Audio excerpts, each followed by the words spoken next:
kelompok bade ngalaksanakeun tugas bahasa Sunda anu ngeunaan informasi ekskul.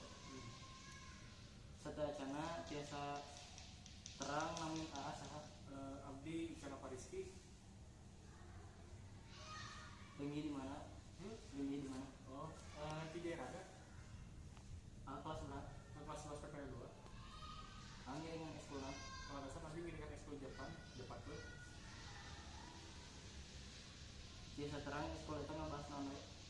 Biasanya mah di CT ngebahas cara maca jeung nulis hiragana jeung katakana, terus ngebahas hal seputar Jepang, juga kebudayaan atau adat istiadat yang masih berkaitan dengan Jepang.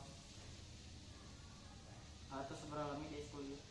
Kurang lebih pada 2 tahun. Jabatan AA di ekskul sebagai jenderal. Kalau saya nanti ketuanya. Ekskul itu dibina ku saha? Ekskul itu dibina ku Pak Rudi Sensei. Dinten naon we kempelan ekskul itu? Setiap dinten Kamis hari Jumat.